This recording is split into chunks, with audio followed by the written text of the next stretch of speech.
Welcome to Real Nerds Podcast, unofficially the official podcast at Denver Comic Con 2014 and beyond. Yeah. I am Ryan. to my left is I'm Brandon Hopkinson. Brandon. Welcome to the podcast. Thank you very much. This is Brandon, my dear old friend, best man for my wedding. Yes. Best man, the better man. He was on an episode of Nebcast that me and Brad used to do entitled Goose. So if you go to Nebcast and download the episode Goose, you can hear wonderful stories about how Brandon was sexually assaulted. Please don't. You should, because it's really funny. Sexually assaulted by what? Like a woman. Oh, not a wolf? Oh, okay. No. Who would ever be sexually assaulted by a wolf? Yeah. Stay tuned to Real Nerds Pod Show, Episode 3, debuting at Open Screen Night, September, when is it, Brad? 24th. 24th at the Oriental Theater, where you might see a special treat. It might be a treat. In front of me is James. And in front of me, too, is Brad. And every week we go see a new movie, and this week we saw Insidious Chapter 2. Yeah. So stay tuned for the end of the show where we review that movie. We will spoil the movie for you, so if you want to see the movie after we say if you should see it or not, listen to the trailer, and then don't listen to what we have to say because we will spoil the movie. We also talk about stuff we've been watching. James has a comic book for us, obviously. I can see it in front of me. We also talk about what's coming out, box office numbers, movie news. Hey, Brandon. Brandon's from Denmark, so welcome to America. Thank you. I'm still trying to get used to all your American stuff. Well, let me ask you this question. Do you find it difficult to come back to America after being gone for so long? No, I really like coming back to America, being gone for so long. I really, really like it. You can do all kinds of shit here. So what can you do in America that you can't do in Denmark? I'm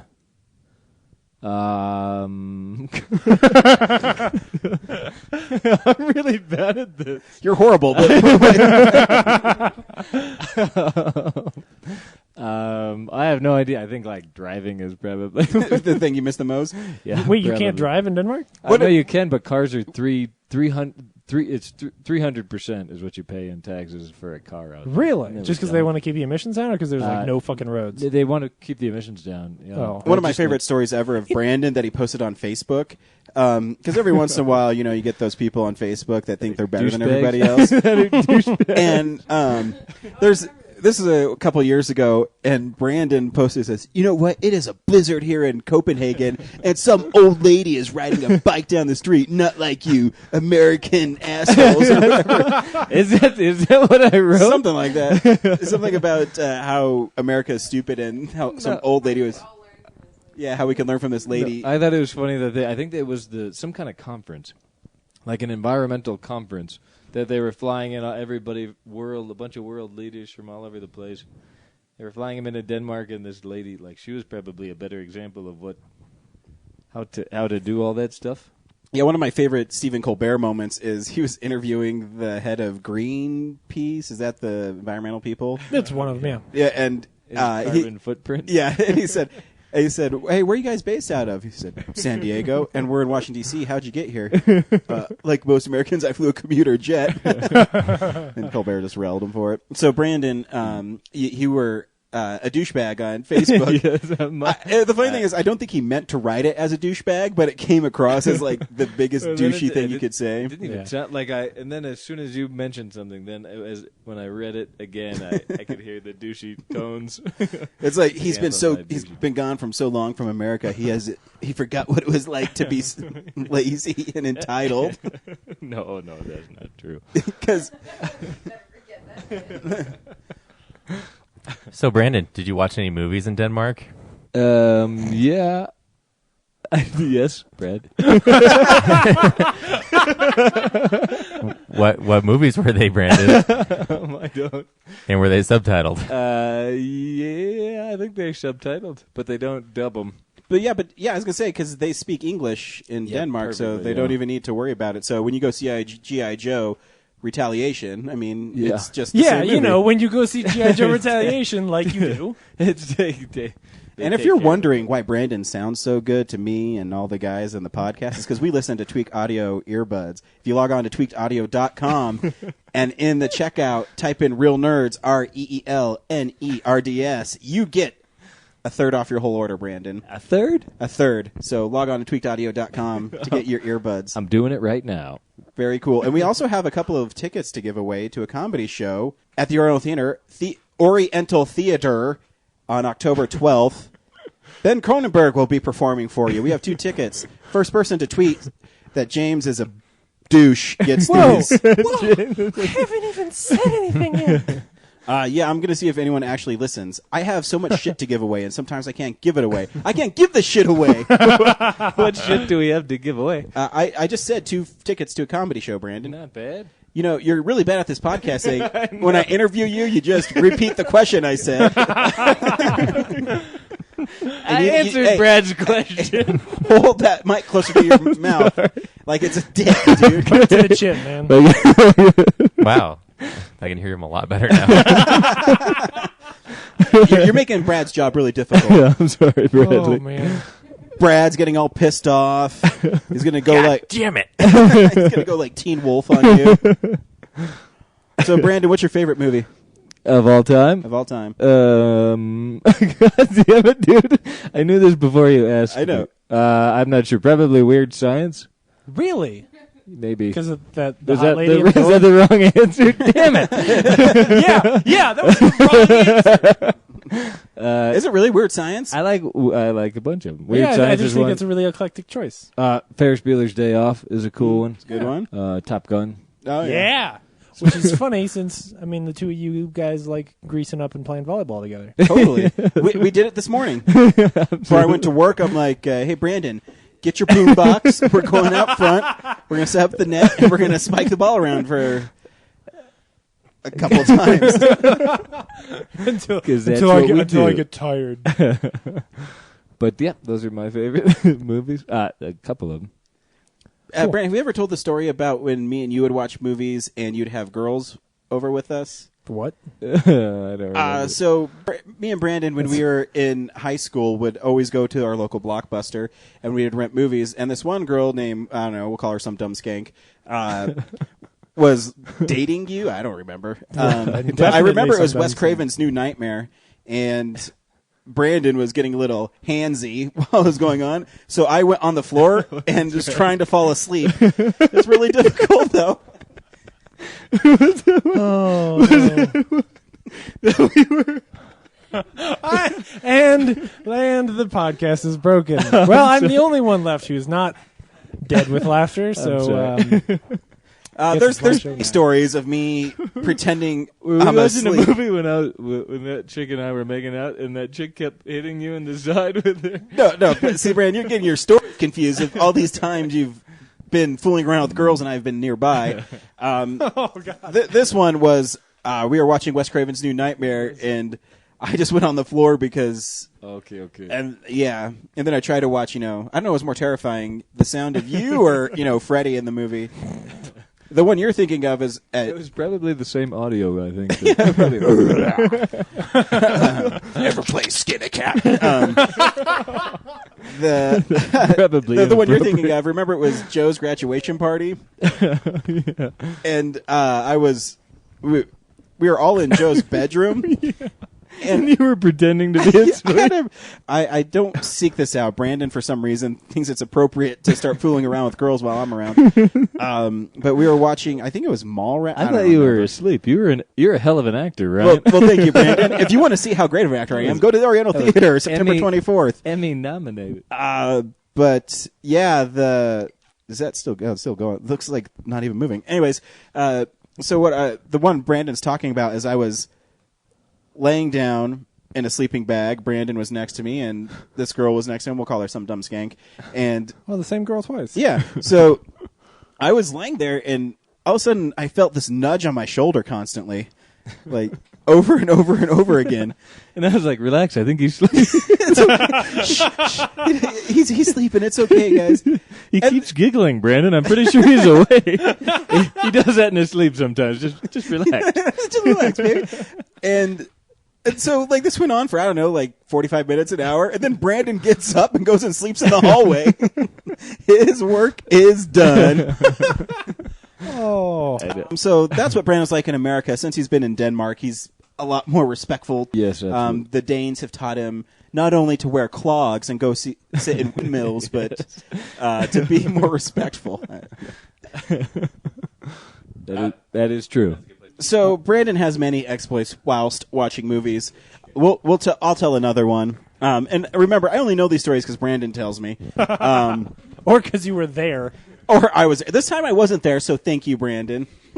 You're welcome.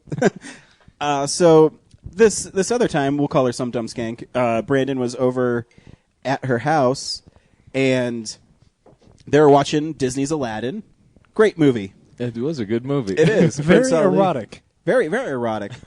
And she decided it was time to go to town on Brandon while her mom was upstairs. And Brandon, were you afraid that her mom would just show up at any time?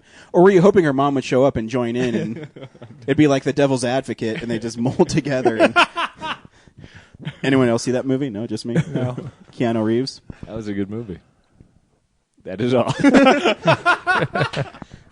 Are you talking about the Devil's All right, Advocate or Aladdin? I'm done embarrassing No, Brandon. we put Aladdin on in the background because it was, you know how like you want to watch a movie, you want to come over and watch a movie is like code. Oh for yeah, to totally fuck. get it on. Although Would you like to come upstairs and look at my etchings? yes, that too. Nobody wants to come upstairs and look at anybody's etchings. No, nobody owns international etchings. code. Yeah. Nobody likes etchings. Yeah. So you were like, well, if we can make it seem like we're doing something innocent, wow, what could we do? Oh, dude, fucking Disney movies. Yeah. They won't be doing anything wrong. I'll just bring him some graham crackers and milk. How innocent.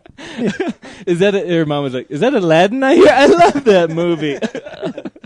She's walking down the hallway. Prince Ali, fantasy, Ali, you're what? Yeah. I don't know what I would have said if her mom walked. She didn't even need to. She needed to come out of her room, and it was like at Brandon, 8:30 you're like in the biggest fucking dog I've ever met It in was my at life. 8:30 in the afternoon Get her, Reggie. or at night. Who? No, I know what you would have said. Her Well, mom, and her then mom her- would have come in and you would have gone, oh, thank you. I am so hungry. I love graham crackers and milk. No, you would have done this. tucking What are you out. doing? I'll tell a story that involves me and Brandon, but it's not going to embarrass Brandon. Thank you, Ryan. So, and Brandon's good old place on South Davini Road. He had a next door neighbor named Scott, and me and Brandon would always play basketball in his driveway, like late at night. I mean, we were hardcore Golden Kids guys. We played basketball till like 10:30, 11 at night that's how we do shit. in G Town. In G-Town. So me and Brandon are playing an awesome game of. We're pretty good at basketball too, Hudson. The anger sharks are swimming in my head. You gotta dunk that shit. So we would drop the basketball hoop down to like 6 feet and dunk it. And so me and Brandon are, being the Harlem Globetrotters. And I remember Scott had that black Tahoe or GMC Jimmy or something. It was a big truck, and he pulled up in front of his house and he just like stopped his car. And me and Brandon are just shooting the rock and see how I know shooting the rock. basketball Yeah. terms. And his car was just sitting there, and like Scott was sitting in the front seat. We're like, what the fuck is going on? So we just kept on playing, and we looked and we squinted our eyes, and all of a sudden the biggest bitch from our high school like pops up from his lap, and so yeah. She was giving this guy a blowjob, Sarah Adams. Yeah. Oh, Can yeah. we say names? Actually, fuck her, dude. And if we can She say was a names, bitch. that wasn't Scott Winston. That was David Colleen. Oh, it was David Colleen? Yeah. Was it David Colleen? Are you sure? I think. Wasn't Well, she probably blew them both. They're probably both in the car. I think it was David Colleen. Because, Can we say names? well, do you think Sarah, None of them are Adams is listening. going to I listen know, to this? but what happens if you guys get huge? I already am like- huge. I mean, like if you guys, That was a dick joke. They did it, didn't they? yeah. Yeah. So we're more like journalists. Exactly. Okay. Recording history. This week in G-Town, Please proceed. some dirty skank gave a guy a blowjob. I don't know. I don't think Sarah Adams was ever hot. Maybe because she was okay. such a fucking bitch. I thought she was cute. Yeah. the She truth walked is around like she was better than everybody else, and then after high school, she finds out that she's just some stupid whore and no one likes her. What's the code for let's switch subjects? Well, Brandon, Is there if a you're curious if people Do do we get listen any to mail? our show, this is a part of our show we call fan mail. fan mail. And we have no more fans because I'm just kidding. I had a couple things.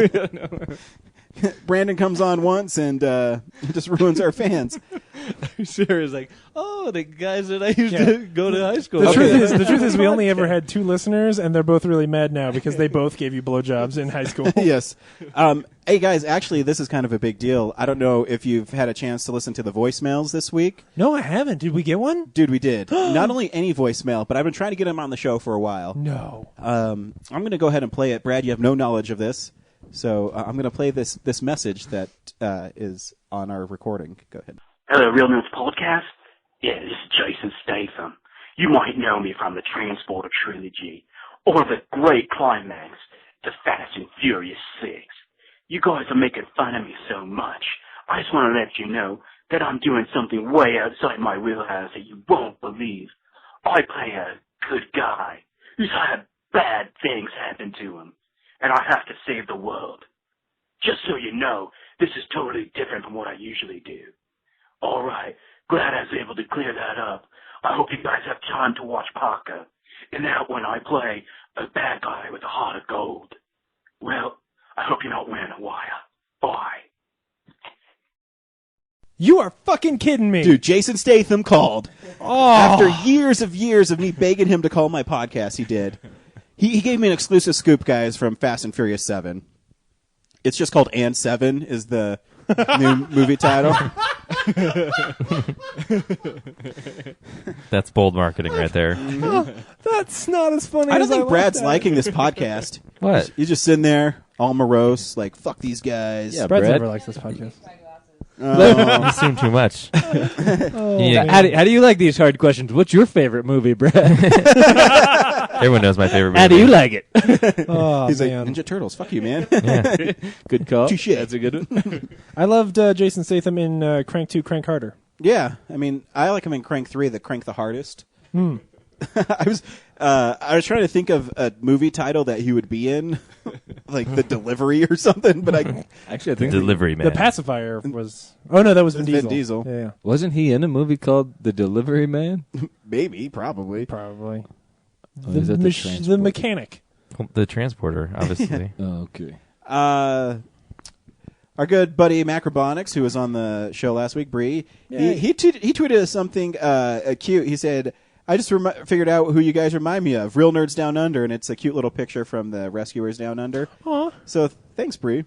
That movie Appreciate it. scared the shit out of me as a kid. Rescuers Down Under? Yeah, because when that lady pulls her fucking eyelashes off, oh, it's creepy.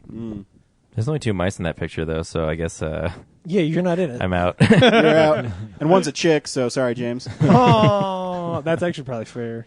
And then Uncle Corm tweeted us back because if you knew, last week's episode is called Ridickheads, play on the word Riddick, and he said you just wanted to type dickheads, and he typed out dickheads, so it's pretty funny. Yeah. Thanks for listening, guys, and thanks for sending us stuff. Of course, you can always send us stuff, and we'll always read it on air. Brandon, Sarah or David, don't. no, please send me something, Sarah Adams. I'd like to know where you're whoring around right now. Colfax, probably. Oh. Family. That listens to this? Yeah, her 12-year-old son is listening to this show right now. Mommy, these guys are talking about you on Will Knows podcast. You never told me you were famous. It turns out she works for iTunes. Shuts us down. Mommy, you took a shot in the mouth and you're famous.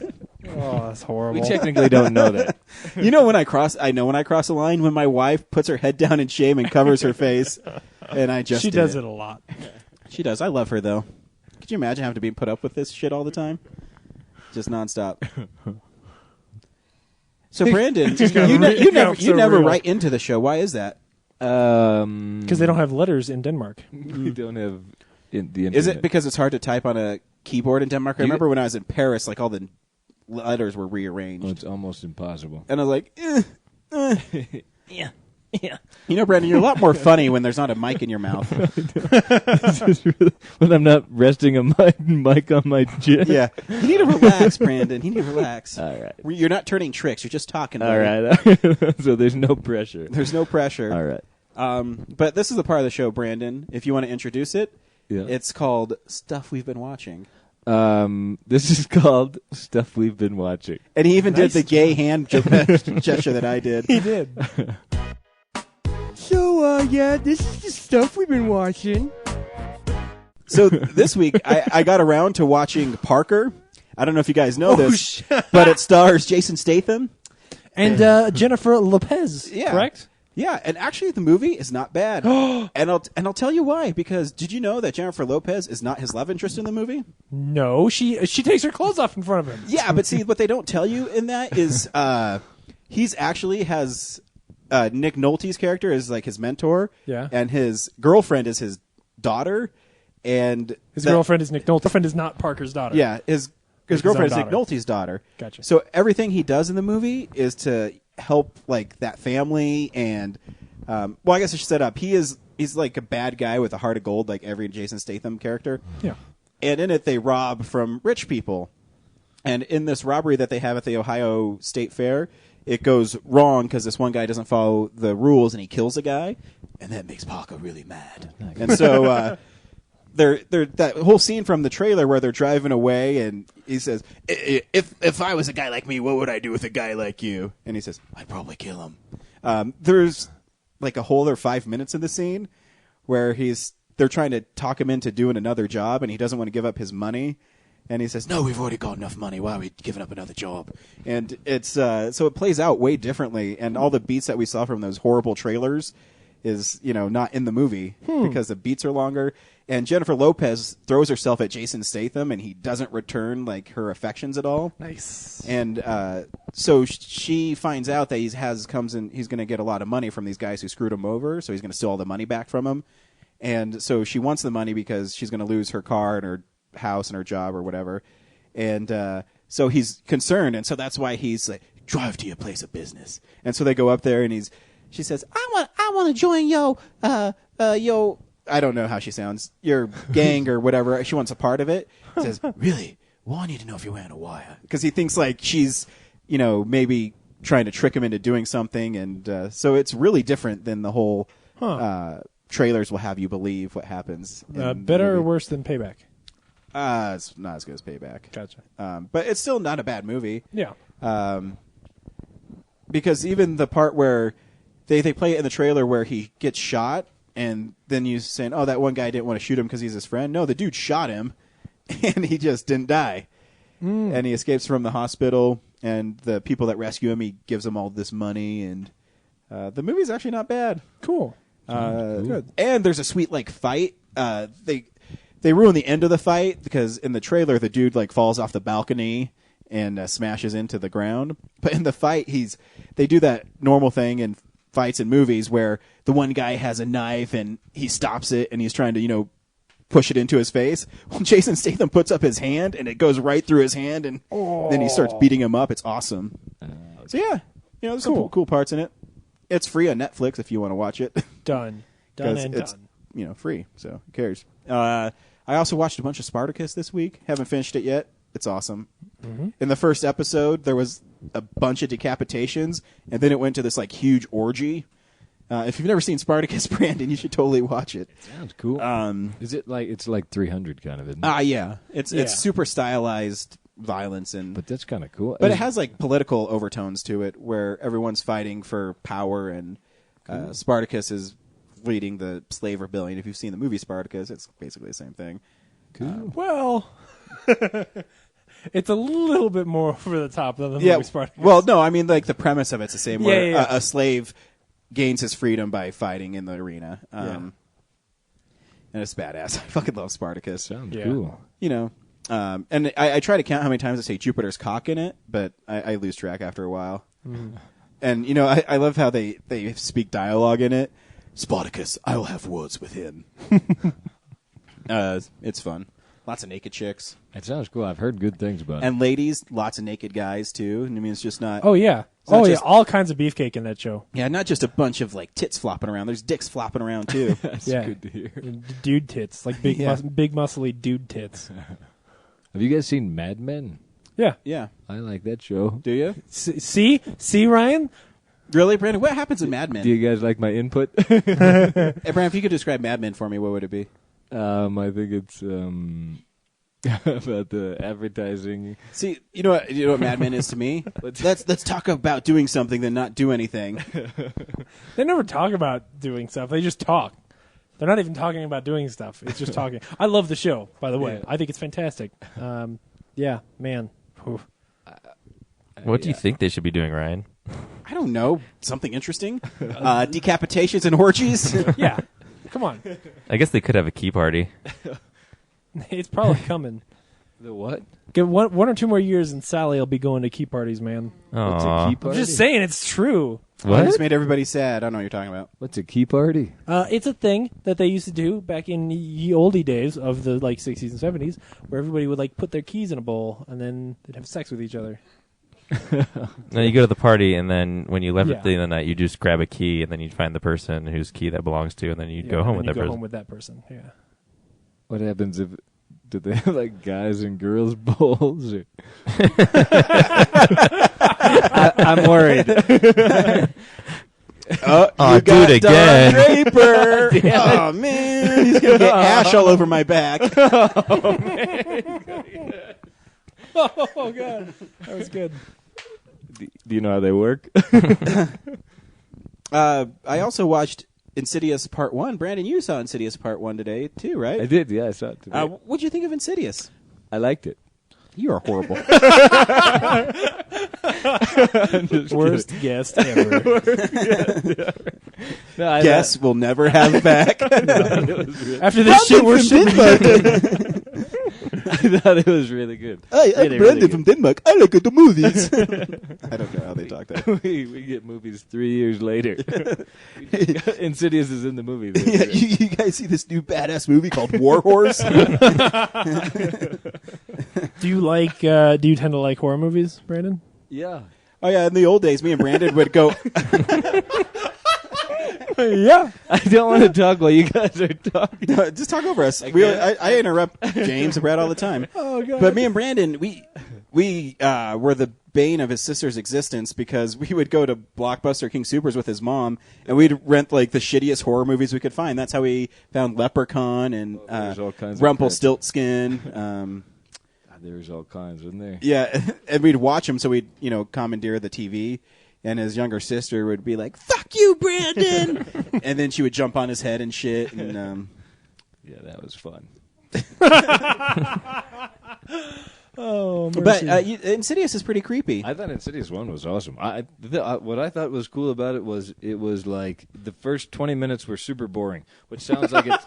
No, it sounds like it sucks. They were insanely monotonous, but it calmed you down, so you didn't have a guard up while you were watching it. You didn't you can kind of relax into the movie, and then it just started screwing with you. I thought that was cool. So that way, when they start actually scaring you, then you're not prepared. You're not in that mental state of they're gonna make something jump at me. Yeah. Constantly. That's smart. Yeah, and too, that you brought that up, because I watched it this week too, and I watched the interview with the director James Wan, who it's always weird to me, and I know this might sound a little racist, but when an Asian guy or a black guy has an Australian accent or an English accent, because I just picture them just talking like us, you know what I mean? Yeah. But James Wan is Australian, and so's that Specs guy from the movie. He's Australian too.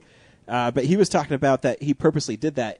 And if you listen to the soundtrack of the movie, the grandfather clock is always ticking because there's a deliberate pace to the movie where he gets you comfortable. And he also talked about in the movie that he wanted the scares to pay off. And it happens in Insidious 2 where if you notice, I love James Wan as a director. He did a great job on The Conjuring this year too. But if you look at his backgrounds, he always has something going on.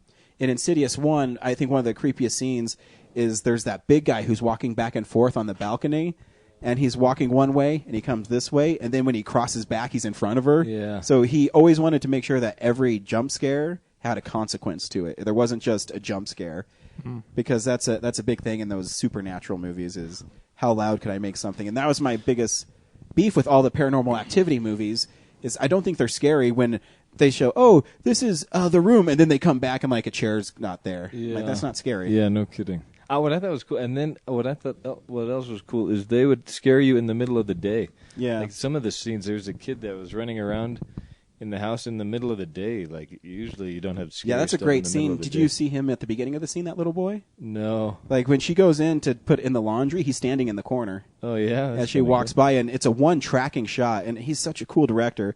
As he's going through the house, the little boy's running through in the background, and then she goes out, and then when she comes back, he's not there anymore. And then when she passes the window again, he's like, "What's that song too, man? That song is no fucking kidding. creepy." Oh, is it the tiptoeing in the daisies or something? Tiptoeing in the daisies, and the Yeah. little kid's like dancing like this, and then the That's the crazy. demon in it's pretty scary. Oh, you mentioned earlier that the when he went into the further that family.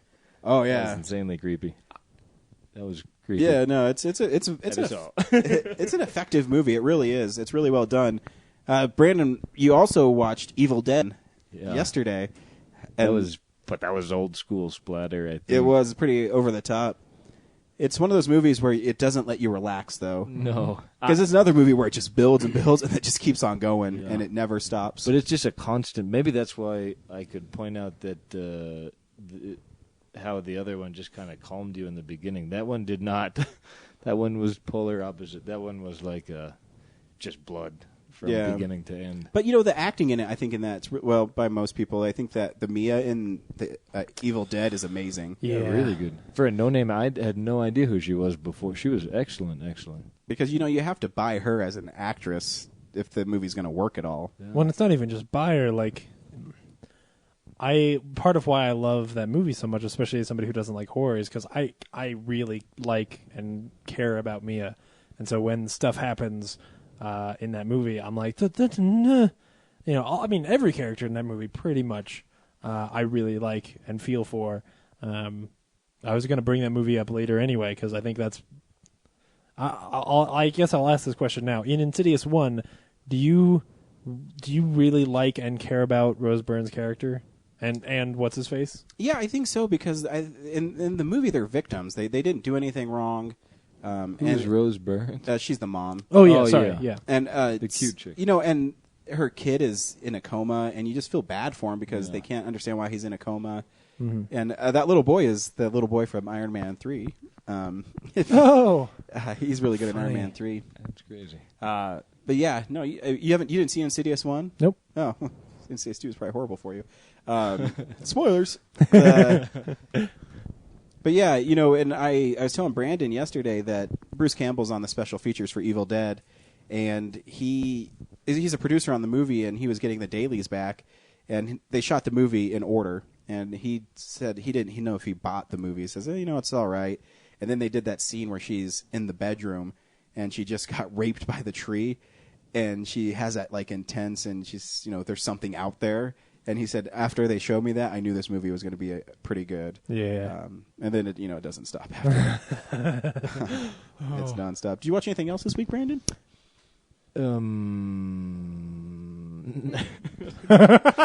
Get this guy a Rockstar energy drink. I don't know. He's been Did drinking. I watch anything? No. On the plane ride over, I was. You know how you get excited on the plane rides because they have Yeah. movies. There's no movies on the plane. How ride did you None last at all, for or 10 nothing hours? good? No, there was Monsters Incorporated, but it was on like the big screen up front. Really? They didn't even have monitors going up the aisle? They had one. They bullshit. didn't. They didn't have your personal What the fuck screen. commie airline did you fly? Denmark? Lufthansa, something like that. A loofah? Yeah. Lufthansa. What Something does that like mean? But I did not. I was excited to watch a bunch of movies there, but I didn't.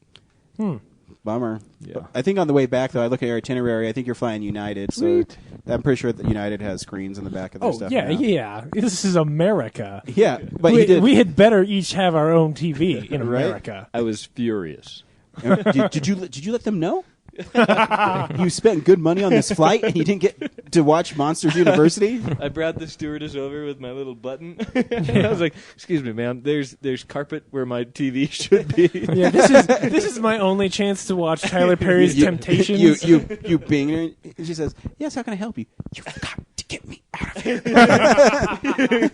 And then she found the air marshal. We got to take this plane down.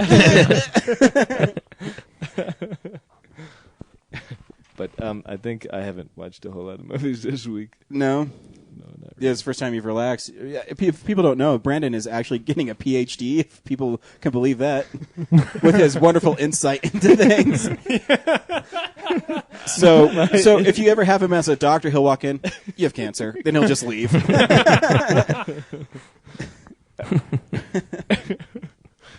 That is true. Oh, mercy.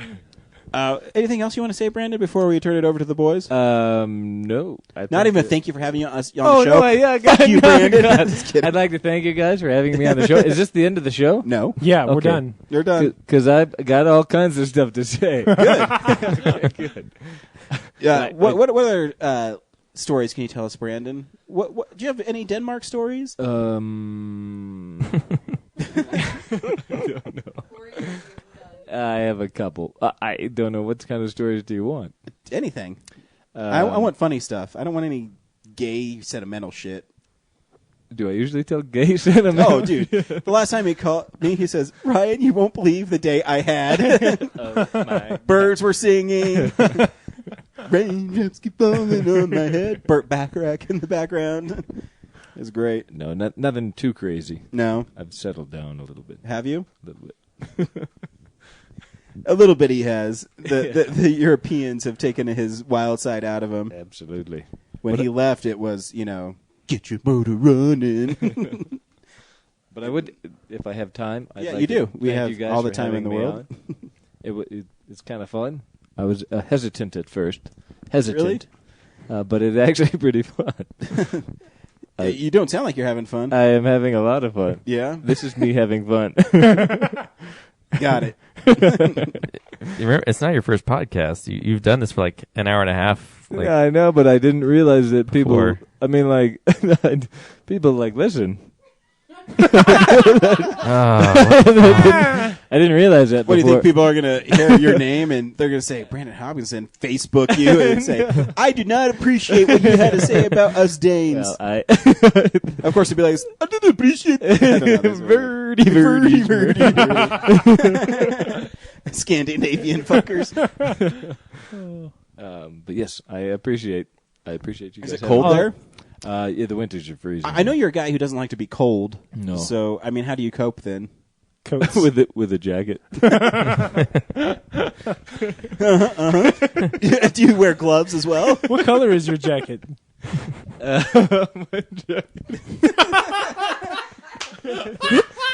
jacket is blue. sounds like the title of a play. It's a light blue. What color is my jacket? By James Hart. It's a Woody Allen film, actually. It's the next Let Woody me Allen put film. my poems in. Let me drop this poem on you. Winters are cold. It makes my bones feel old.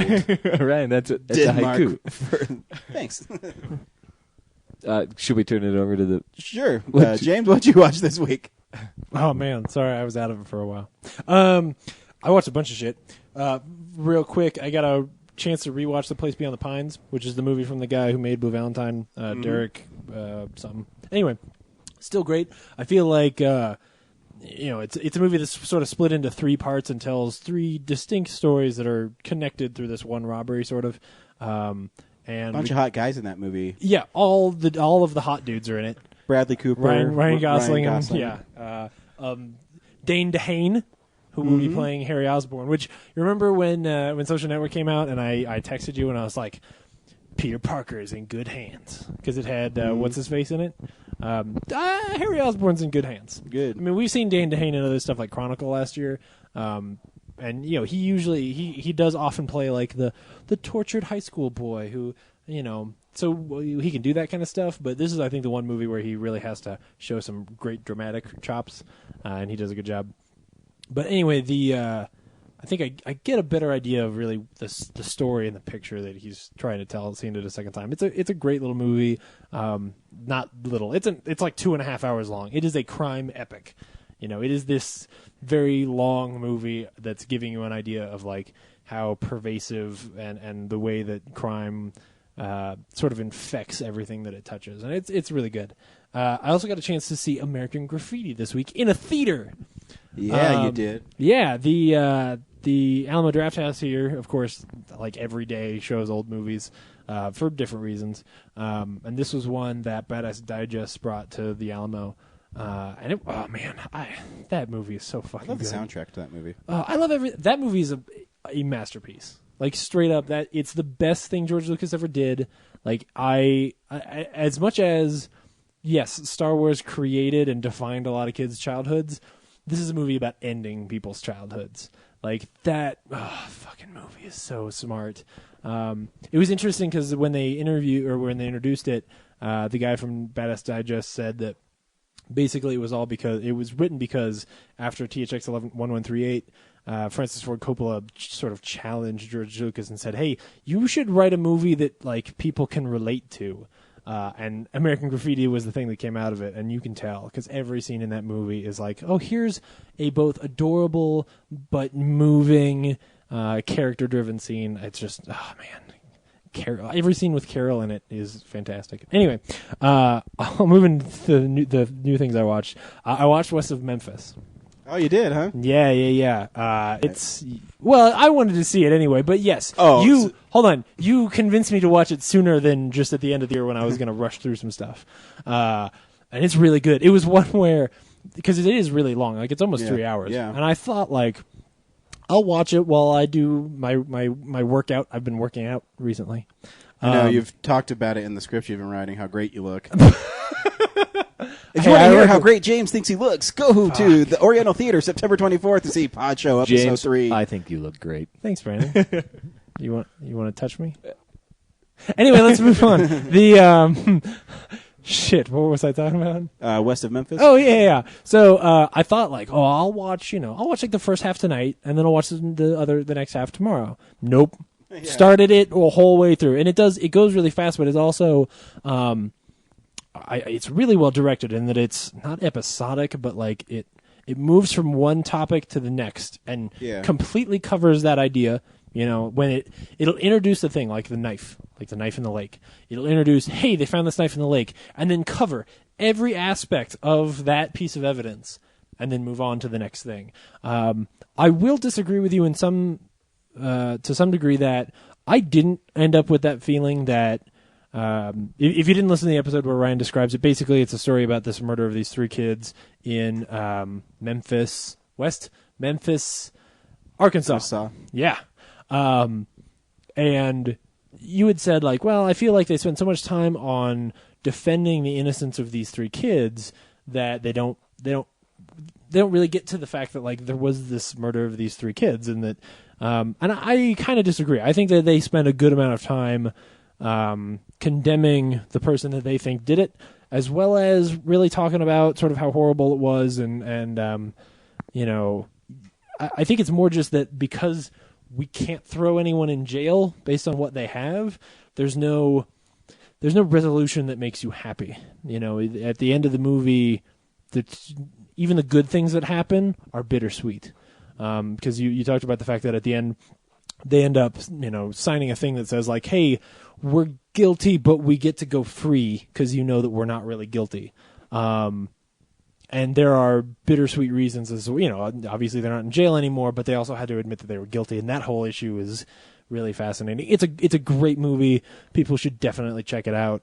Yeah, the thing that I always never got, I didn't get while I was watching it, because after I watched, I went and like researched the case a little bit. Yeah. I'm like, how do they even get to these kids? You know what I mean? The Damon Eccles, and how do they pin this on them? Mm-hmm. And really, it was just all because some people said that they were into satanic stuff. Yeah, there's really nothing that links them between. Bizarre. And you know, having grown up in the '90s, I totally believe it.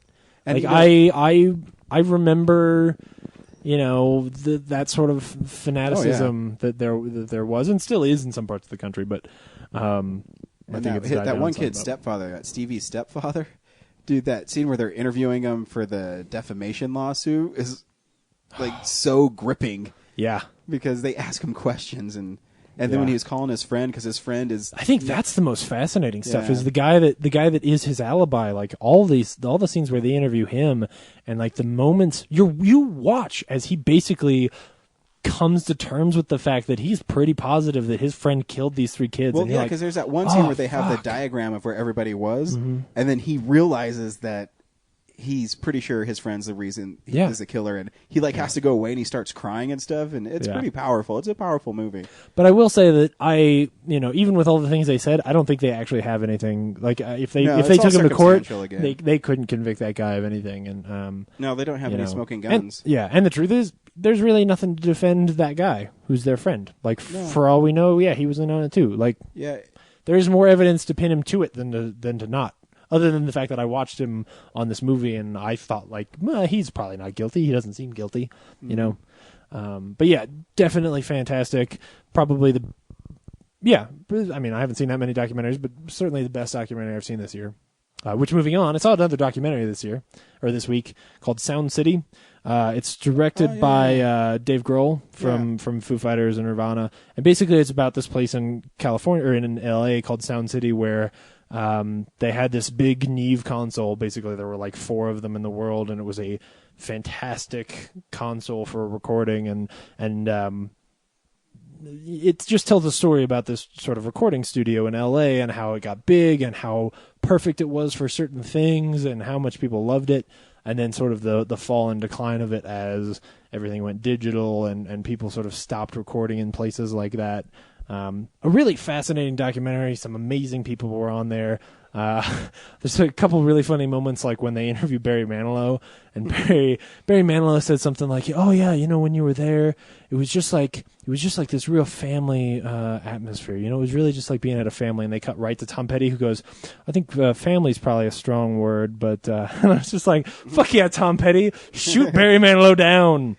But it's really interesting. So I think it's either on Netflix or Amazon Prime. It's on Amazon Prime. Cool. So go check it out. It's not real long, but there's a whole bunch of music in there. I will say they get a special guest in at the end, because basically Dave Grohl ends up buying that console and putting it into his house, and then it ends up sort of being a commercial for an album that he made, where like he made an album, recorded it all on that console, and put it out, and got some really awesome people to record on there. So that was really fun.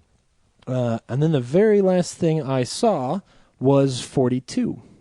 I wasn't Very here. cool. I wasn't here for the week that we saw 42, so I rented it, watched it with my folks this week, and that movie's fucking good. Yeah. Man. It makes you love Jackie Robinson. Right? Absolutely. I'll say some people are going to watch it and be like, "Oh, this is sappy," There's some little sappy parts in there, but it's really entertaining and inspiring and an interesting story. I think it's the best performance Harrison Ford has ever given. Harrison Ford's characters are usually very similar.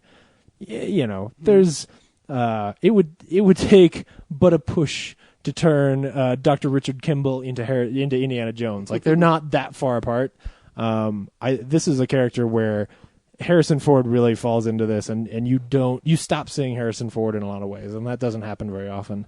And that's not to say I don't like Harrison Ford. I just mean he's doing something here. If anybody ever thought he wasn't a really great actor, this movie certainly proves he is. Yeah, man. I don't know what else to say. It's just... Yeah, it's a great movie. Yeah, people need to see that flick. But anyway, that's what I saw. Brad? I watched 2 things. One of them being the 1966 Batman movie. Oh, yeah. With Adam West. And, is that the one that has the alphabet soup appetizer in it, where only the vowels were eaten? Or is that during the show? It might be a part of the show. Yeah. That's a shark repellent. That's the shark repellent. Yeah, shark repellent, which is... I still remember it's like in the first 5 minutes. Oh, really? He fights the shark. But yeah, it revolves around the Riddler, the Joker, Penguin, and Catwoman. Each have like their own plan to stop Batman, and each one goes awry. And eventually, by the end, they figure out the best way is to dehydrate the UN Council. And my favorite part of the movie is at the very end, like Batman, finds the scientific way to reconstitute everyone into human beings. And then when they like all the media's there and he's ready to set the machine up and everyone reappears, but all the voices are different for each country. So like the Chinese are speaking Russian, the Americans are speaking French. So like, they think everything's fine and they hear everyone's voices, and then Batman's just like, "Hey, Robin, we should get out of here," and they just leave. Like real Batman would stop and like, "Oh, sorry, let me fix this one more time." But no, he's just like, Yeah, fuck it. quietly while everyone's arguing, let's just slip out the back, very unheroically. That's And they just crawl out the window, and then it cuts to like the credits of the outside of the building. Wow. You know, like 1966, or Fox Pictures or whatever. That's Nice. hilarious. Yeah, so that was really funny. And then, yeah, it's just a good. Oh, actually, the other really funny part is when he busts in on the hideout for the villains, and then I forget what happens, but eventually he has a cartoon bomb, like the little sphere with the fuse sticking out of it. Sweet. So he grabs it and he starts running. The hideout's at this pier. So he runs down to the pier and there's all these people like, run, get out of here. And he's, for a good, 10 minutes, he's running with this bomb that's ready to go off. And he just keeps on running into nuns and like women with babies and strollers. Like he'll go around a corner and like there's a nun, and then he'll change course, and then he'll get to like the next place he wants to throw the bomb, and they're like, oh, there's, a woman with a baby and a stroller. And then it happens like 4 or 5 times. And then he finally like gets to the edge of the pier, and there's like ducks in the water, so he can't just throw it in the water. It's so corny and the great funny. thing there is at the end that if he'd gone around the corner and there'd just been like 2 dudes standing there, he could have thrown the grenade, but it had to be a woman and a baby. Yeah. And then the other thing I watched was sorry, I was checking the computer. Shoot, I drew a blank. Oh yeah, the Mystery Science Theater 3000, the movie, came out on Blu-ray. Oh yeah, This Island Earth. Yeah. That's the movie. the movie they're That's watching. it, is that This they're Island watching. Earth. Yeah. Yeah. And obviously we know it's a great movie, but the cool thing about the Blu-ray is I don't think the DVD release had any bonus features on it. But this does, and they're fascinating looks into like how they went about going through Universal Studios to make the movie, and how pretty much like they sold Universal on it, but Universal still didn't get it. So they're constantly making all these suggestions and changes, and then basically by the end, like they didn't do anything to promote it. Pretty much, their big focus is on promoting Barbed Wire at the time. Wow. Yeah, or not Universal, Gramercy Pictures. Yeah. So is cool to like, and then in their interviews, like Mike Nelson and all the people involved, they're just talking about how deflating it was to try and make they just wanted to make a movie version of the show, and they were constantly being told to like make it more of a movie, and they knew they had to production wise up the budget and value of what they were shooting. Yeah. But at the same time, like they're just like these, when they were making jokes about This Island Earth, the studio was constantly saying like no one's going to get that reference, but then they'd offer their own reference that no one would also get. So yeah, it's this big back and forth with them. Yeah. And then the other cool thing is not only do they have a making of the movie, but they also have a making of This Island Earth. So there's all these people talking about like it took 2 years to make, and it's actually like a really good movie. And Mystery Science Theater, because of all the like notes and changes, you're not actually watching the entire movie Really? that they're critiquing. It's actually cut down. Like there's whole scenes missing and stuff. Yeah, I know there's a lot of science fiction purists that don't like the Mystery Science Theater 3000 movie because they make fun of that movie. Yeah. Because they think it's a great movie. Interesting. Yeah. Yeah.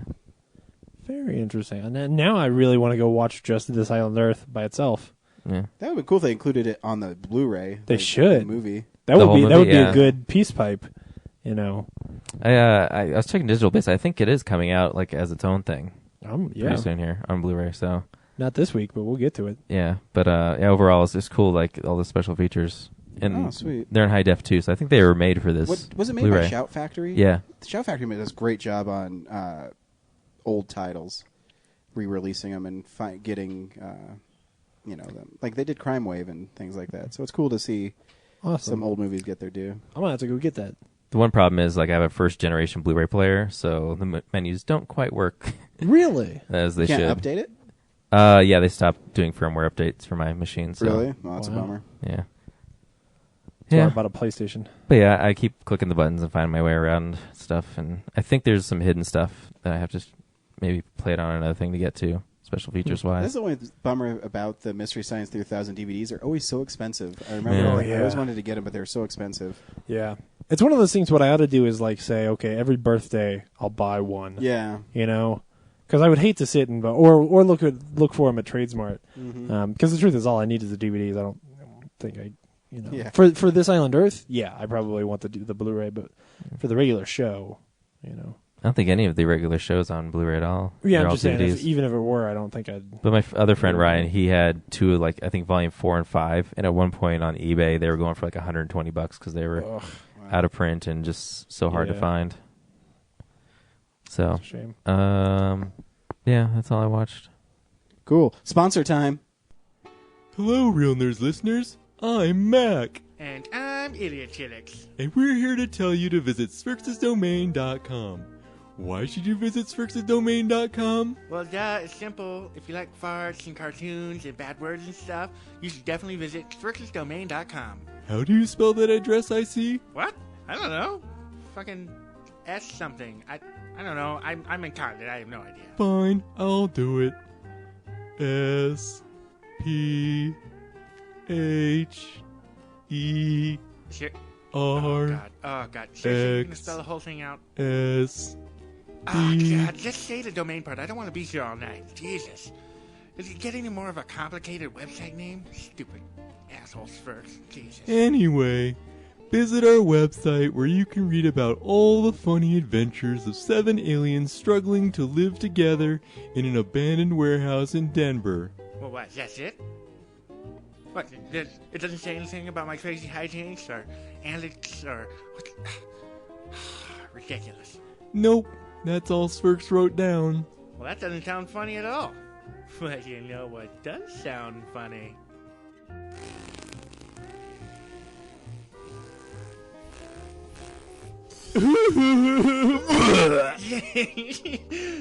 Gross. Oh man, I'm Oh, hungry God. again. Oh, it's so disgusting. Oh.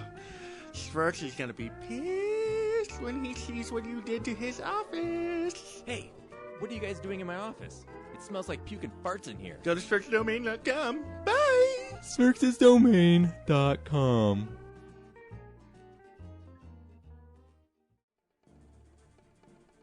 My man spider sense is tingling.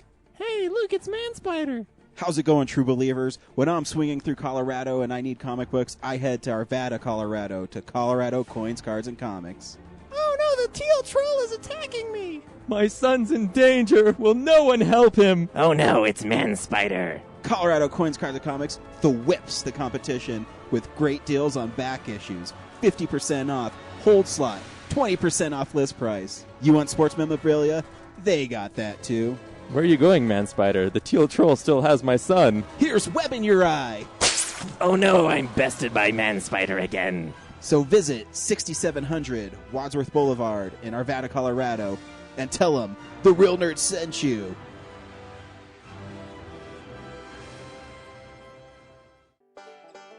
For barbecue that can't be beat, try Birdman Barbecue Sauce.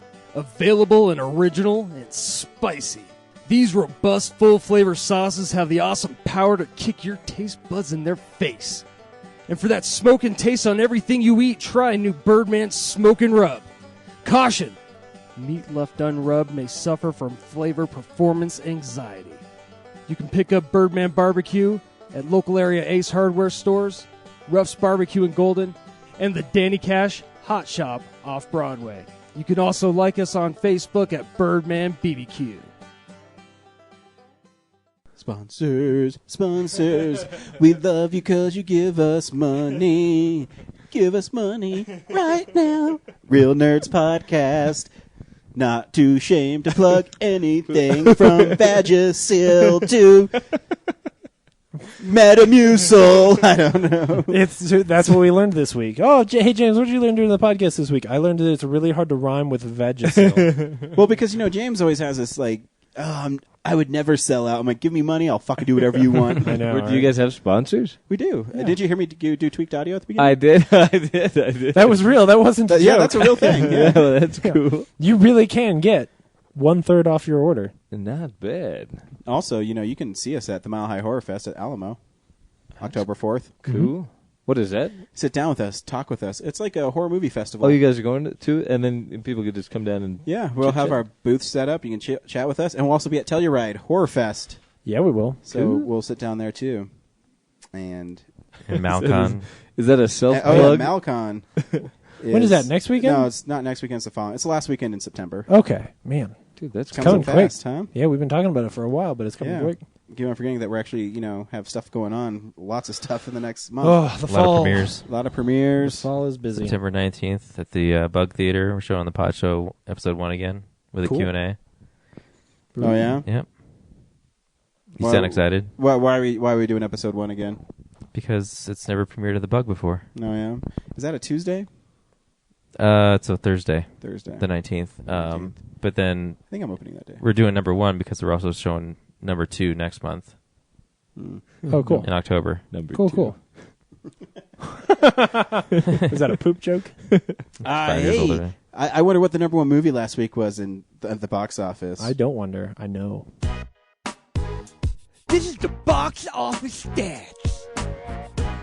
It was Riddick with $19 million. Yeah. A whole $19 million. I guess it's nothing to spit at, but yeah, I mean, it is the $30 fall. millions to make. Yeah, 38. I said 30 millions. 30's millions. 30 millions to make. It's more than 1 million. It's so better it than more than 1 millions. You're right. I guess Laura's done talking to she seriously in the bedroom and shut the door. She's like, "Fuck these guys." Yeah, you're really boring, I guess. Hey, what's coming out on Blu-ray and DVD? Everything. DVD releases and Blu-rays. Did you get your copy of Star Trek Into Darkness? I didn't. I went to Target and got mine because it had the commentary with J.J. Abrams. Oh, was it Target that had it? I don't know. I didn't get it. Oh, okay. Because, I really don't know. I was listening to last week's show, and we kept saying Best Buy. I really don't know which one. Yeah, I have no idea.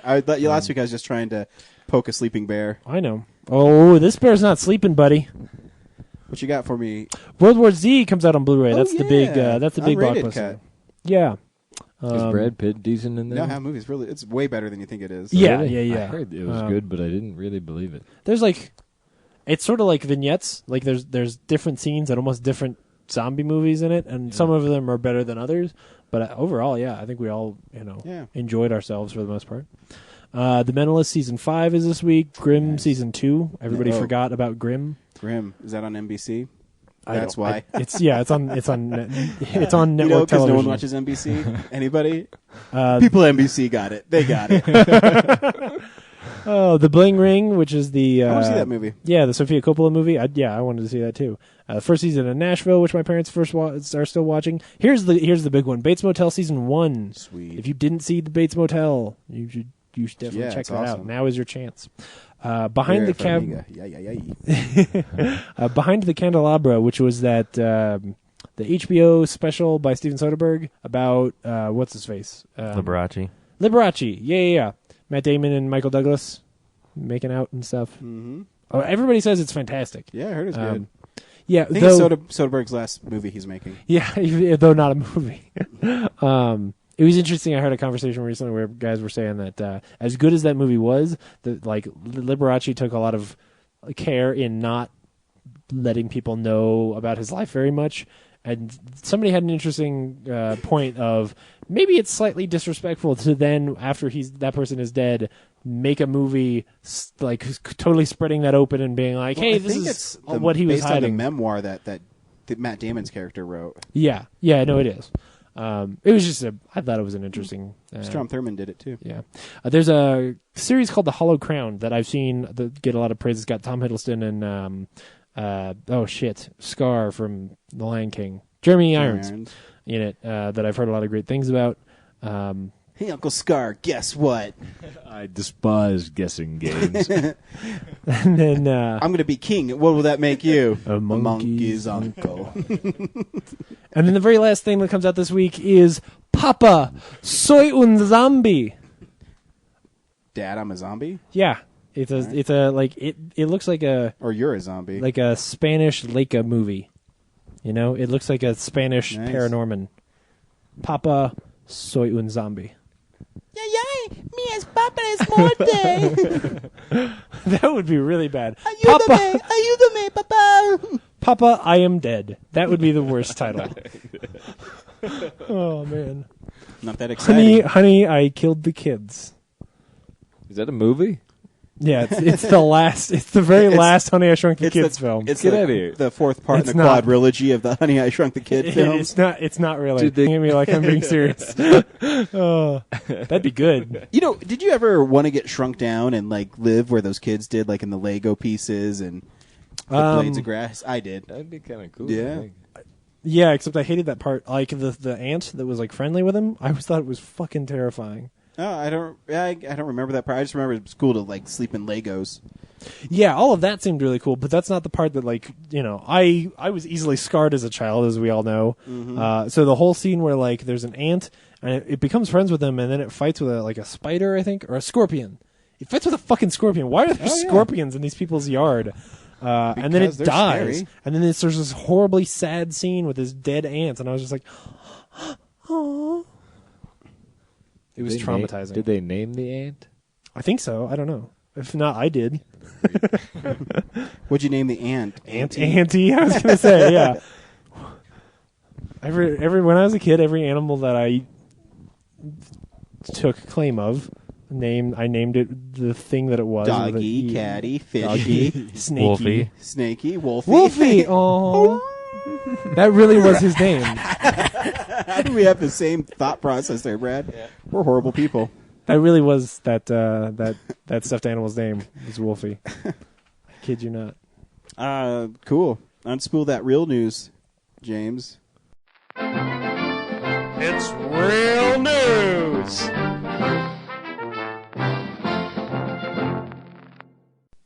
Let's start off with the big one that I actually think is interesting. They're gonna make more Harry Potter movies. Yeah. I guess they're based on, it's a supplemental book that she sort of made called like Wonderful Creatures and Where to Hunt Them, something like that. Where to find them? Yeah. It's not Wonderful Creatures either. It's something else, isn't it? It's Beautiful. Fantastic Creatures. Fantastic Creatures, something like that. Yeah. You guys are the Harry Potter fans. What do you think? I think it's cool. I mean, you knew they're going to try something new with it because the movie's generated $7.7 billion worldwide. So, Right. And that she's going back into it. I think she's had a kind of an interesting year where she wrote the Casual Vacancy and was released, and it got, pretty good reviews, her first adult novel, but she also wrote a book under a pen name that no one knew until someone outed it, and she kind of wanted not to have the pressure of it, and I forget the name of that book. Yeah. So she's had an interesting year, and this is going to be her first screenplay that she's going to write. So That's the thing I'm actually... It's weird to say the sentence. That's the thing I'm actually excited about, is that because I very much believe that the Harry Potter films are horrible and that Harry Potter fans deserve better movies than they got. And part of Did you that read is... the books? I read the first book. Oh, so you don't really know if we deserve better movies. Well, okay, so there are two options then. Either you're all fucking horrible and you don't deserve anything, or you got shit and you deserve better. So one of those I got two, shit and I still think it's gold. Yeah, so maybe you're just horrible. Yeah, I'm a horrible person. Man, fuck, dude. Deathly Hallows Part 2 is just awful. It's great. Anyway, the exciting thing to me about this is that there isn't a 3-inch thick book that this is going to be based on. She can hopefully just tell a fun story that is confined to its own boundaries and doesn't have like a bunch of stuff that feels like it's just jammed in there. Yeah, I hope they don't call it the Harry Potter saga. Oh yeah. What I think it's popular enough where they don't need to include that in the title. Yeah. I don't know. Have you actually looked into this book at all? No, I don't. I know of it. I've never picked it up or read it or anything. Because I tried sort of from the articles and stuff to figure out exactly what it is. It seems to me like it is not a narrative. No, it's a field guide. I know that. Yeah, like it is. It's a textbook in the books themselves. It's mentioned in the books as a textbook, and then she kind of said, "Oh, it'd be kind of fun just to actually make the book." Yeah, and that's what she did. Yeah, so it seems like it's a monster manual, if you will, for it's an expanded universe. It's, right. Yeah. So it means that whatever story she's going to make up is going to be its own thing. So it could be, you could title it some other character and give it it doesn't even need to have that whole title of whatever it is. Now I've already forgotten. The Fantastic Voyage of Dr. Parnassus, whatever the title of the book is, they don't need to use that title at all. So that's what I would expect, is that everybody's just going to know it's Harry Potter, and we can just sort of move on. But honestly, I don't want to say I'm excited yet because we know nothing, but this is the closest we will get to me maybe being excited about a Harry Potter movie, which is cool. Katie Sackhoff's been spending way too much time with Vin Diesel because now she's out there talking about, I might be in a Marvel movie. Well, I read that she said I've never talked to Marvel. Oh, really? Yeah. Because I read that she said that she had talked to Marvel. That she's Ms. Marvel. No, it wasn't that. It was that.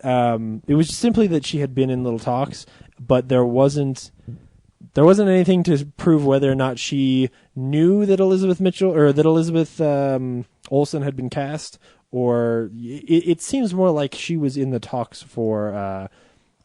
Maybe Vin Diesel got balls Black deep Widow. in her, and they shared intimate details with each other. Right? Yeah. Vin Diesel have to do with Marvel?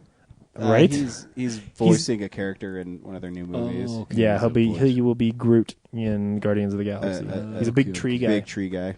Cool. He's basically going to play the Iron Giant made out of wood, because he also voiced the Iron Giant. Anyway, and very last thing, Better Call Saul is real. Brad, I assume that you saw that the Breaking Bad spin-off show about Saul Goodman got not like straight up greenlit, and they're going to actually make this show, and that it's a prequel series, so it's going to take place before all of Breaking Bad happens. I still think this is a crazy thing. Do you want to see this show? I don't know. Yeah, I mean, it's clearly going to be more sort of not tongue-in-cheek, but more comical, because I mean, it's Saul Goodman. Yeah.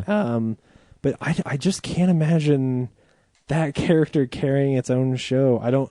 I'm fascinated to see what it is they have in their head as a series.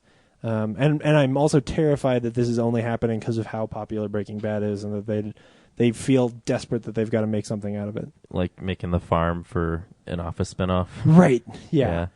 I don't know. I'm not going to make any judgments. If I'll give it I'll give it a look. If it looks like it might be interesting, stick with it. But the more important thing for me was so at first they just announced they're making this spinoff, right? So it's like, oh, Saul makes it through the end of Breaking Bad. Maybe not. And then they went through the trouble of clarifying that it's a prequel. I'm like, man, he's going to fucking die then. Yeah, right? So, I don't know. I don't think that Saul necessarily has to die. Especially, are you caught up? He doesn't have to, but I mean, Vince Gilligan can do whatever he wants. Oh, yeah, absolutely. But are you caught up? Did you see this week's episode? Yep. How did fucking, spoilers for this week, how did fucking Hank not get shot in the face? I thought for sure that was going to happen. It could still happen. It ended right in the middle of the firefight. Yeah, but he was already behind a car. I thought right then he was dead, and I was excited. If anyone, not because I hate that character, I just thought that would be a really crazy, cool twist. But the whole reason of putting that scene where he talks to Marie right before it happens, right. He's probably fucking dead as soon as that next episode appears. Oh yeah, man. And then there's some cutaway shot to his partner picking up the keys to the other car. Mm-hmm. We're boring Ryan. We should probably move on. I don't give a shit. Anyway,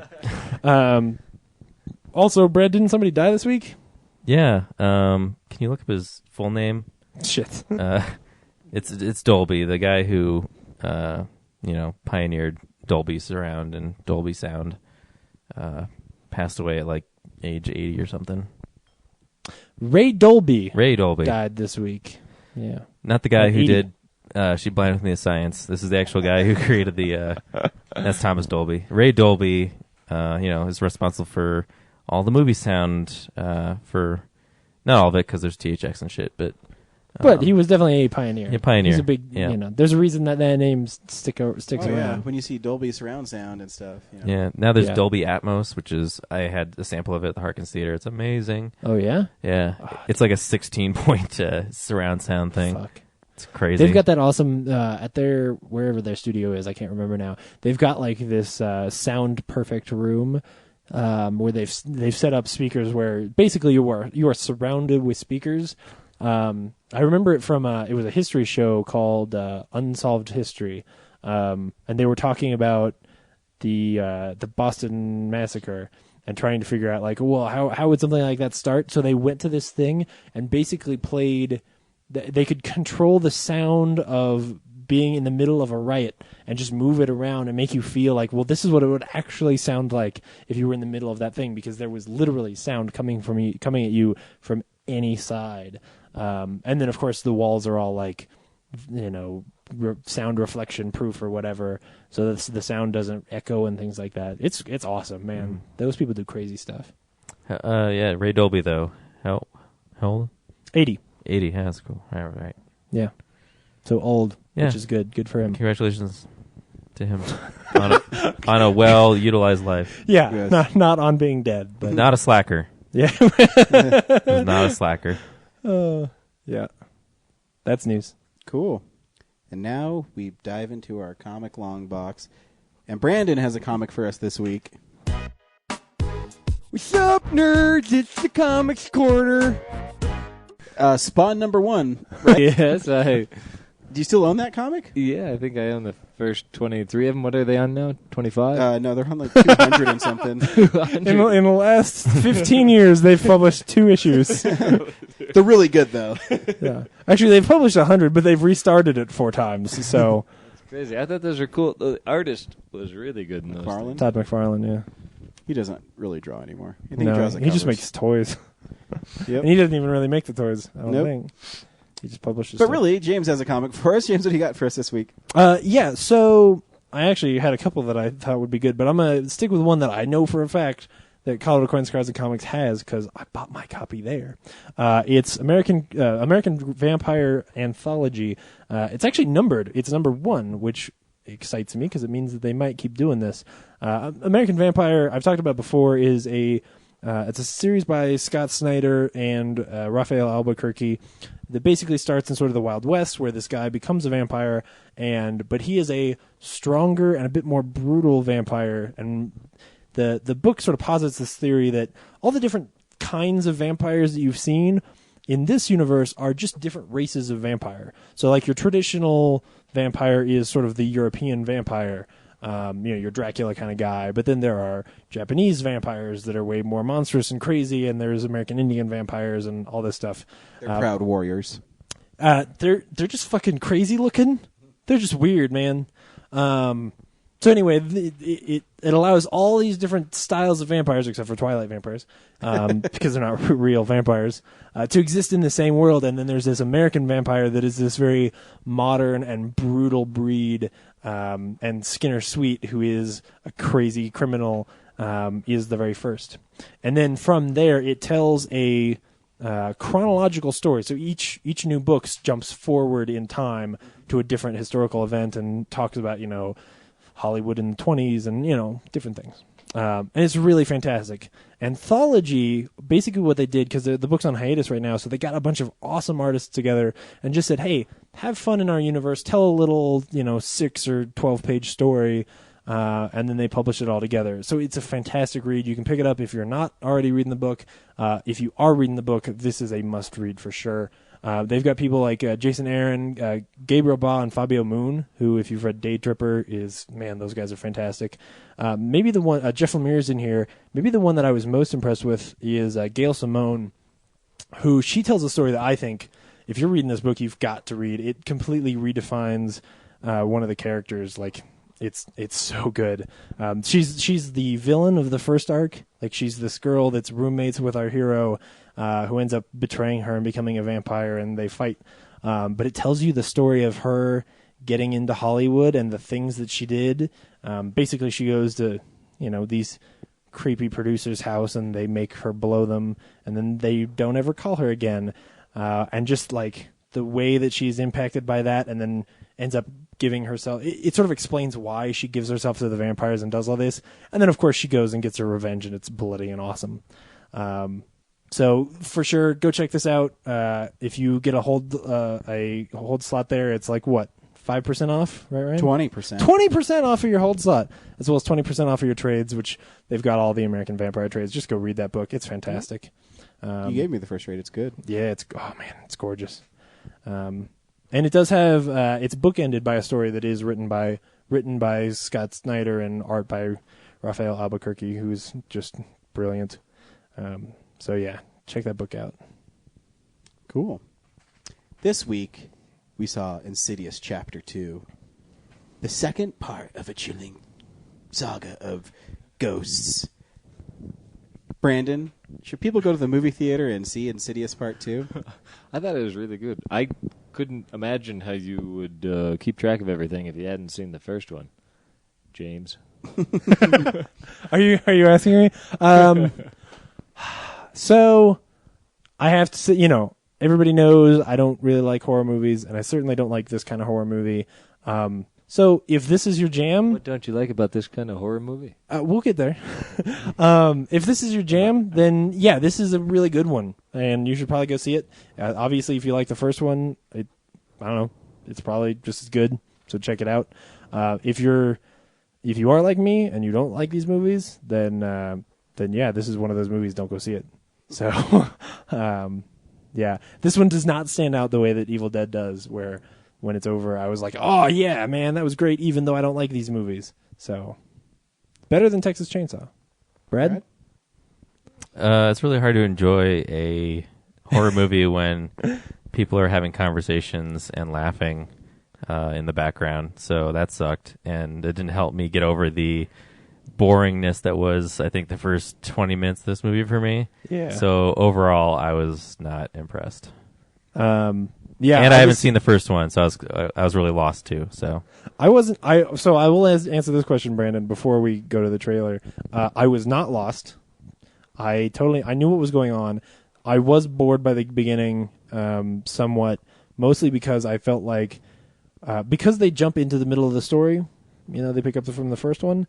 I don't think they spend any time introducing you to the characters, making you like them. They just jump into like, hey, there's scary stuff now, and that's why I don't like this movie. Because I don't care about these people. So great. Here's the trailer. Yeah. If you're a fan of the first movie, then maybe you should you can see it. That's what I'm saying. I have to take myself. Brad was trying to cut me off, so I wouldn't say. Oh no, I was trying to cut him off because he's explaining the movie again, just like last week. Yeah, you're really bad at that, James. Well, no, I mean I'm not spoiling anything. I want people to understand why they should or shouldn't see the movie. Yeah, but remember when we started to say, okay, we're just going to tell them if they should see the movie or not. And then we're going to go right into the trailer. James and talks for like 5 minutes about what's wrong with it. And so his review. And I forgot you didn't do yours yet, so I'm sorry. Yeah, I don't care. No, I liked it. I liked the first one a lot, and this one was not quite as good, but it's still pretty good. Here's the trailer for Insidious Chapter 2.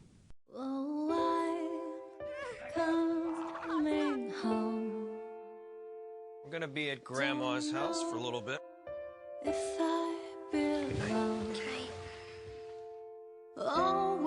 Nothing's gonna bother us. Not anymore. We have our son back. We are a family again.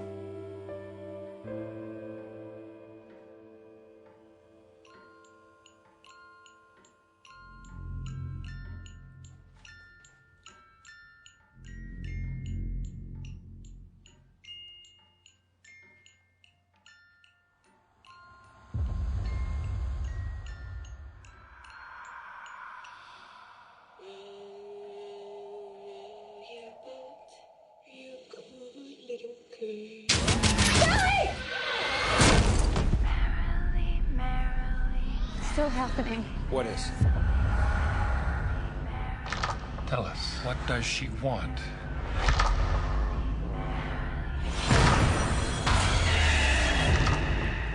I heard voices in the hallway. Is there something wrong with Daddy, Mom?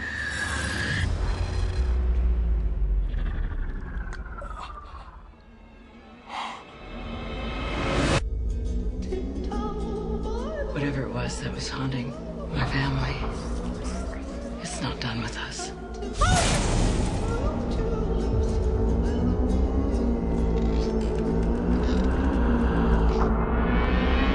I know what happened. I went into that place to get our son back, and something evil followed me. Get out of my head! There's someone standing in front of you. He's talking to you. What's he saying? He's got your baby. He's got your baby. He's got your baby. He's got your baby. He's got your baby. He's got your baby.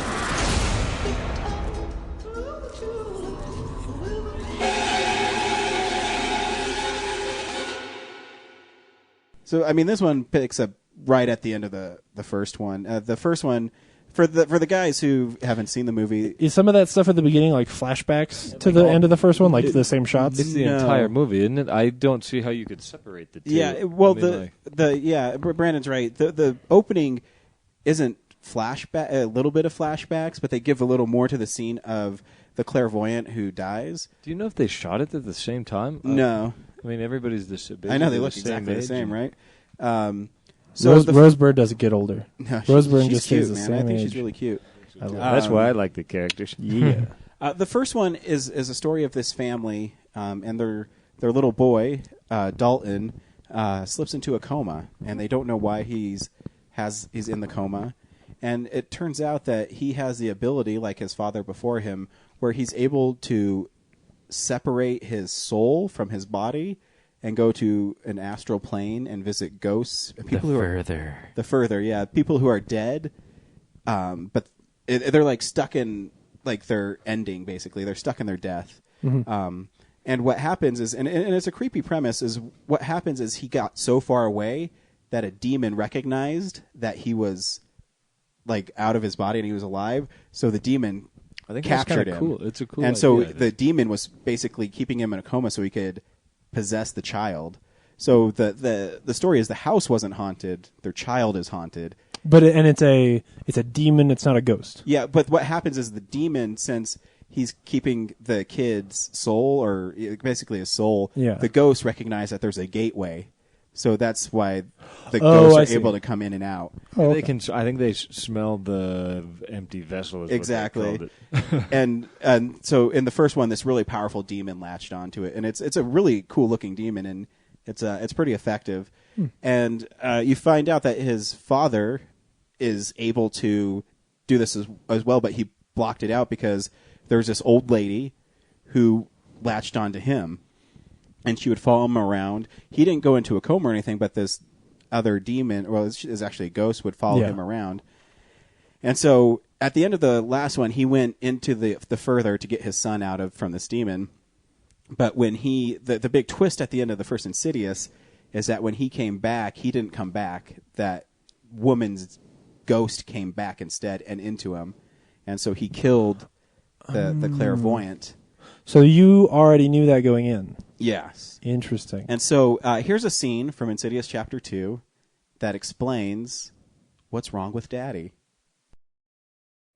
What's wrong? What's the matter? You can tell me. I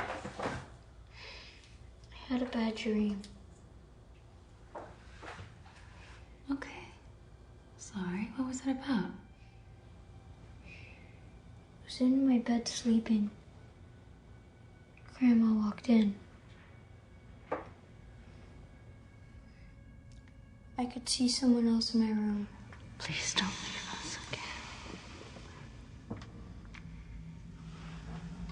Birdman? Mm-hmm. There's someone standing behind me. I tried to wake myself up. It took a while, but I did it. I heard voices in the hallway.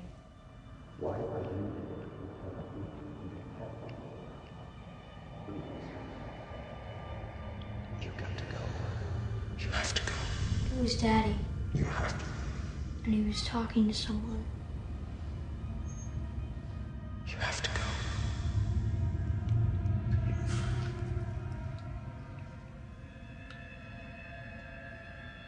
Is there something wrong with Daddy, Mom?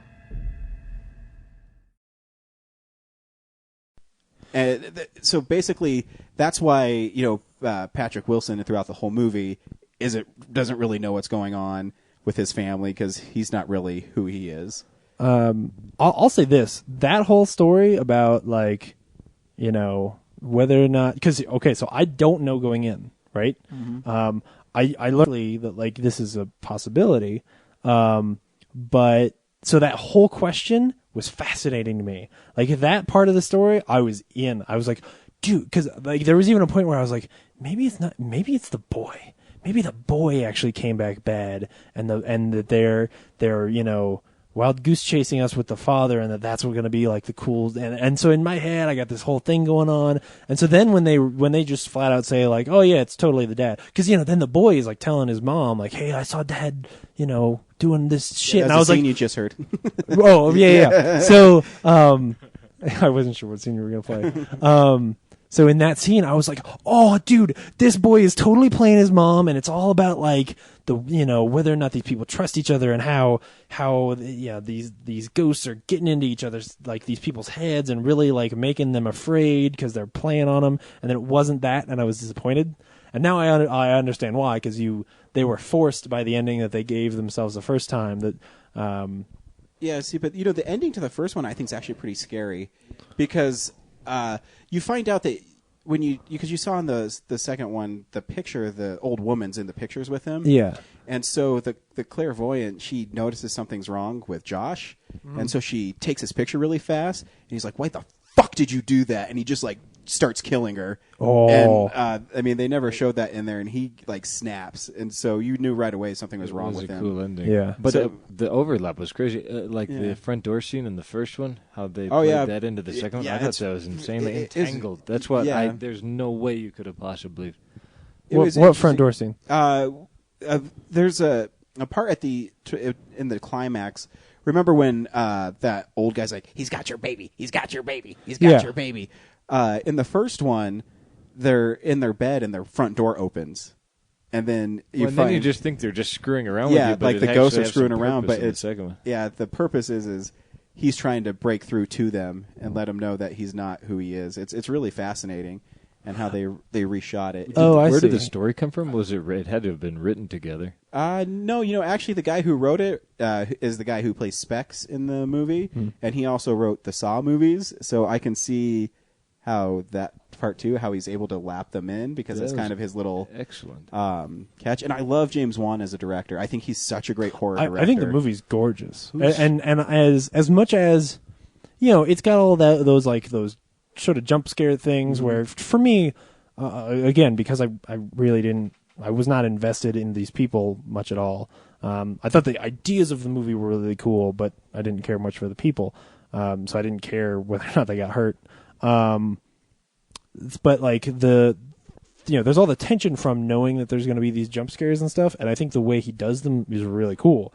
At the end of the day, to me, they're just jump scares, but still, like the very first time that there's the woman who like pops up in front of Rose Byrne and like smacks her down, like that one where it's clearly all CG stuff, where he sort of, as Rose Byrne turns, he pops her in behind so that as Rose Byrne turns, she reveals her, even though she wasn't there a second ago, and it's a really cool effect. And yeah, his shots are just beautiful. But again, he did it in this one like he did in the first one, as I explained earlier with Brandon, with a little boy. If you watch Rose Byrne walking through the house, that ghost lady is like sitting in the background. Oh yeah, she's like walking around in almost every scene. You have to really, really pay attention to what he's shooting, and he's really clever with where he places the camera too, because in the scenes where nothing's there, you still think that something's going to be there. So I think he's a really clever person, and it was actually funnier than the first one. I mean, the first one wasn't funny at all. What I thought was cool was the comic relief. Those two guys that were doing all the technical stuff. Yeah, that my favorite moment, and is another awesome shot, is when he puts the camera down and he picks up a ghost behind him, and the little girl says, "Get out of here! If she sees you, I have to kill you." And then they just like leave because they're like, "Fuck this!" And they're like, "Okay, we can do whatever you say." Yeah, they're not to be told again. I think they were funnier in the first one. They were still pretty funny. Yeah, the first one they're pretty funny too. That guy always has hot pockets, and so I just found it sort of awkward. Anytime that they would sort of cut, like especially the fight scene between the old guy and like the more gaunt, what's his name, Jason, whatever, the dad, the knife. Right, the knife scene, where like all of a sudden they cut to those guys in the van and they're like, "Oh shit!" and then they got to run it like that. It was like cutting from what was this tense scene with this knife to like this sort of almost slapsticky. Every time they did one of those, hey, we got to cut over to this joke. It always felt very abrupt to me. Yeah, I think going through this, though, I think you do need to see the first one because the second one it is really hard because you didn't care for the characters. No, but you in invest in the characters. In the first one, you do invest, and that's in what I because figured. Yeah, the whole time, the dad's trying to save his little boy, and there's a great scene in it where, what I love about the first one is they move into this like creepy gothic house. And, Rose Byrne's character right away, Renee, she says, I want to get out of here. And he does say, no, you're stupid. You say, all right, let's move out of here. And they go to this really bright, happy house. And then, the problem follows him there. Yeah. And, then he says, there's a scene in the first one where he says, I was on board with you in this. This is just stupid. Our son's not haunted. And then he has a scene with his son where he's like crying and saying, just come back, just come back. And then he figures out that, these people aren't lying to him because his son's drawings. It's really good. So yeah, you definitely have to see the first one to appreciate the second one. Yeah. I do want to point out that there's what I think there was one scene that happened and I wasn't supposed to laugh, but boy did I. The scene where Nightman from It's Always Sunny in Philadelphia shows up to rape the baby, and then the old lady shows up and she's like, go to hell, and like magics that guy out the window. Yeah, man, that was stupid. Yeah. That whole demon, like, or whatever that was, first of all, fucking looks like Mac in Nightman. Like the makeup on his face, I was like, the goddamn Nightman is in this movie, straight up. And it's creeping on the baby. You got to pay the troll toll to get into this boy's hole. But yeah, just the way that she showed. Oh no, it wasn't even that. It was she go to hell, and the thing goes out the window, and then she turns around, and it's this hero shot of, I don't know, 62-year-old woman. Like, I think it's because she's how so badass. well liked in the first one. I guess, but I don't think she's a very good actress. So I didn't care much for like her little bits, especially after that. I was like, oh yeah. It did make me want to see Insidious 3 because it ends with she sees something and she just goes. But again, another interesting, premise to set up that someone who's in an accident who becomes invalid, the demons latch onto them too. Yeah. So I think it's interesting. I think like I said, I think really the interesting the ideas here are really interesting. I just at the end of the day, it's another one of those movies, and yep. As sure, if I saw the first one, I would probably care more about the second one, but it's still just not my cup of tea. And that's not to say anything bad about it. It's just not. Yeah, that's all right. Brad, anything to say? No, I've got the contrary opinion, so no one cares. What? What? No. Why didn't I like it? Yeah. Yeah. I didn't like it either. I thought you said you recommended it. No. Oh. It was boring. And part of that's my fault because I didn't see the first one, so this movie doesn't help you figure out these characters right away. And that clairvoyant at the end, all her exposition scenes, explaining to the other two guys, was just like wasn't serious for like what was going on. Well, and there's literally an exposition suitcase. Like there is a trunk they open and they're like, "Hey, all the stories in this trunk. We found this trunk full of every newspaper that tells us what's going on." Oh yeah, remember that? Oh man, I loved that. Oh yeah, sheesh. I mean, I did think it was cool how the stuff from the beginning, like how they weaved it into the end of the movie. Oh yeah, that was clever. And like the kid pointing, that was cool. Yeah, as far as like not understanding what was going on, I pieced it together by the end. But yeah, just getting through that first like half hour. Yeah, I was just like, it's like Mad Men boring. For some people, man. I like Mad Men. I was just like, I was not into it. I was like, when is this going to get interesting? I have a question. So at the end, they're like in his bedroom, or they're in Peter's bedroom or whatever, Peter Parker's bedroom, and his mom is yelling at him, whatever, and that that was sort of very blown up, but I guess cool. And then they start like beating on the mother, right? Mm-hmm. And the dad in real life, like that defeats the dad. But isn't he possessed by the ghost of the boy? Yeah, but like so why punching? Or were they like supposed to be in his his brain or whatever? Well, the boy is being coerced by his mom. The only reason he does things is for his mom. So if you destroy the memory of his mom, then he has no reason to kill. What I got out of it. See, I thought they were supposed to like go find. I thought they were supposed to lure, because that's what she says earlier. It's like, oh, we got to lure the ghost out of him. So I was like, oh, okay, how are they going to do that? But then I almost expect, oh, okay, they're going to beat up the mom, and then the boy's going to come running in and be like, oh no, what did you do? And that'll make him pull out of then, and then they just got to like, fucking beat up the 8-year-old real quick. That would have been awesome. Like they kill this woman, the 8-year-old boy dressed like a girl runs in, and they're like, we got him. Throw him in a sack and drown him in the river, and then we got to run, Patrick Wilson back so we can get back in his body. Yeah, so like that happened, and I was like, I didn't get that bit, but I don't think that's because I didn't see the first one. I think that's because it's a little muddy. But yeah, Patrick Wilson's in a lot of things. Is he? What was the last thing he was in? The Little Children.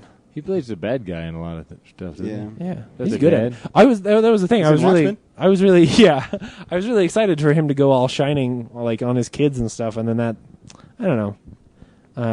That ended up not being what the movie wanted to focus on at the end. Instead, it went to something else that was cool, but again, I felt like that was not fully realized. Like the whole thing of, them wandering through the farther, that was cool. Go hang out with Nightman. But I don't know. Hey, Brandon, is there anything you want to say before we sign off? Not really. Just I'd like to thank you guys again for having me on. Thank you, Brandon, for letting us embarrass you. I wish I was a little bit better. I'm slightly out of my league. I've known about 10% of what you guys are talking about. That's all right. If I need to know about breast tissue and stuff, you're the guy I'm coming to. I am your man. Are you getting a PhD in breast tissue? How do I get a PhD in breast tissue? Not as hard as it looks. No, Brandon deals with cancerous cells. Oh, really? Yeah. Oh, okay. In breast tissue. In breast tissue. Yeah. Yeah. I mean, he deals with it all day, so boobs don't really do it for him anymore. Yeah. Actually, when I was applying for the position, I didn't know what boobs were made out of, so I had to Google them. And once you got past the pornography to the real scientific stuff, did you have to type in breast scientific? I typed in boobs wiki. Boobs knowledge. I looked up the Wikipedia page on boobs. And guys, it's not candy. I know. They're made Ladies and gentlemen, but that's how you taste get a PhD. like it. Yeah. Absolutely. Next week we're seeing Prisoners, which I'm really excited to see. Oh, Hugh Jackman getting all crazy. Oh man, it's gonna be good. Should be good. Or it better be good.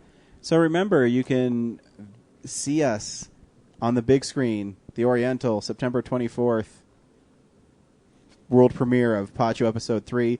Before that, the 19th, right, Brad? Yep. At the Bug Theater will be Episode 1 with a Q&A with Brad. And, yeah. You guys aren't going to be there? Damn probably it. not. We'll see. We'll see. I'll play it by ear. Am I going to get any accolades? If not, then I don't want to fucking be there. You can go up in my place. You can do the Q&A. Is it the it's Emerging Filmmakers? Yeah. Cool. It's a classy one. This Tuesday, yeah, I'll probably go. Yeah, and then also we'll be at Mile High Horror October 4th, the Saturday. Our booth will be there, so if you're there and want to sit down and talk to us, please do. October 5th. 5th? Yeah. 4th. Because the 4th is a Friday. You're right. Because that's when Gravity comes out. And my birthday. Telluride will be there 11, 12, and 13th. Yeah, all 3 days. All 3 days. And even sooner than that, we'll be at Malcon. Yeah, Malcon. With our panel. So if you want to see us in places, September, October is when you do it. Yeah, if you want to see us. I don't know who's going to see us. Yeah. But, yeah, till next week. Bye. Bye. See ya.